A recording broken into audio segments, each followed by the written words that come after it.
Mas assim, política também é feita de estratégia e de...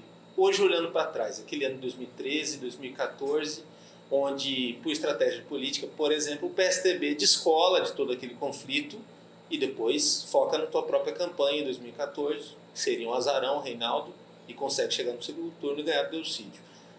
Mas ele sai daquela confusão. E aí, dos 29 vereadores, vocês começam a ser, de certa forma, pelo que se lembra, está registrado isso, serem provocados e provocarem também, não digo todos, mas alguns, né? Hoje teria como fazer diferente aquela situação, porque tudo aquilo culmina numa quase saída do prefeito em dezembro, depois a saída dele em março, e aí o que era uma guerra de mídia vira uma guerra política, e depois a justiça entra no meio e piora tudo, e aí transforma a situação numa verdadeira novela, que eu acredito que nenhum lugar do país foi algo tão quente, tão de certa forma, um roteiro tão equivocado, esquisito, aleatório do que aconteceu. Ficava até difícil de explicar, né? Como jornalista eu acompanhei muito na época e... Nós não tínhamos outra alternativa, tá? Nós até procuramos uma outra alternativa. O legislativo, para quem não sabe, ele é um poder fiscalizador e até moderador do executivo, para poder alinhar as coisas, né? Nós, da Câmara de Vereadores, se nós tivéssemos a vontade de continuar num processo de cassação, como foi dito tudo isso aí, isso não foi assim que aconteceu, né? O Ministério Público, em março de 2013, já estava pedindo afastamento do Bernal. Aquela coisa de contrato emergencial, de não pagar as empresas, aquelas coisas todas, o próprio Tribunal de Contas. Ou seja, todos os assuntos que não eram eleitorais, eram fatos novos. Fatos novos, né? As pedaladas fiscais, digamos assim, que era inerente, que foi um motivo de cassação da Dilma, inclusive. E nós estamos sempre tentando fazer a aproximação com então, o prefeito naquela época. Veio a CPI da inadimplência, que a imprensa apelidou de calote. Sim. Né? Durante o decorrer da CPI, apurou-se que tinha dinheiro e não se pagava porque não queria pagar. Isso com relação aos restos a pagar que tem de uma gestão anterior para essa, como teve da gestão do Bernal para o Marquinhos. Sim. E outras inerentes à própria já, nem resta pagar. São os contratos vigentes que estão trabalhando ali, que ele, de maneira individual, ele queria tirar aqueles contratos e colocar contratos novos de maneira emergencial. Bom, findou-se a CPI, nós tínhamos inúmeras razões para pedir uma comissão processante. E a Câmara não fez isso. A Câmara não propôs uma comissão processante. Ela encaminhou os relatórios para o Tribunal de Contas, Ministério Público Federal, Ministério Público Estadual, OAD, OGU, e ficamos na nossa. Nós não fizemos um indicativo de cassação.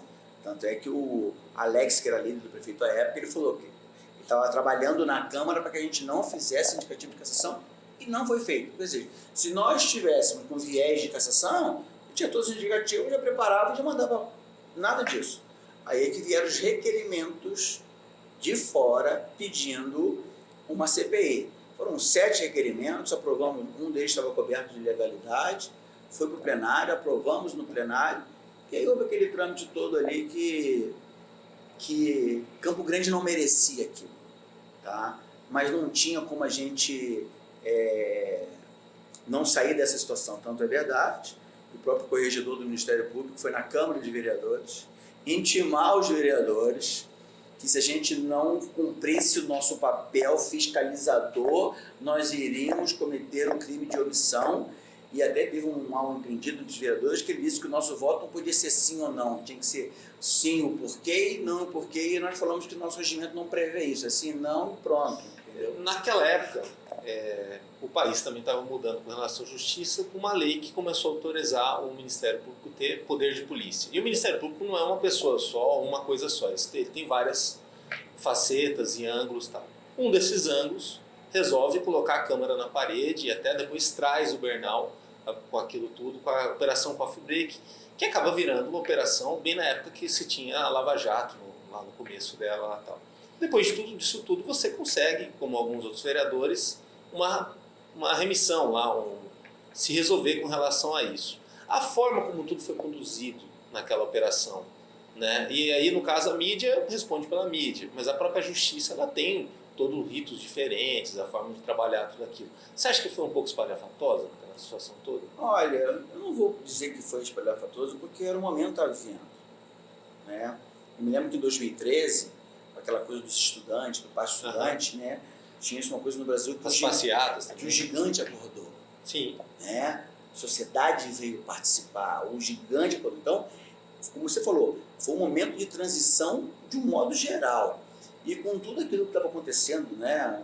Lava Jato, seja lá o que for, as pessoas foram nesse mesmo viés, entendeu? Eu só acho que houve um excesso. Não, tenho certeza que houve um excesso. Tanto é verdade que ele voltou para o mandato por uma liminar, e depois que terminou o mandato, a liminar caiu e a cassação foi legítima. Então, quer dizer, depois que o prefeito terminou o mandato, a ação popular caiu, a cassação foi legítima, não ocorreu nenhum erro. Quer dizer, uma história difícil de explicar, né, para todos os lados. Explicar para todos os lados, né?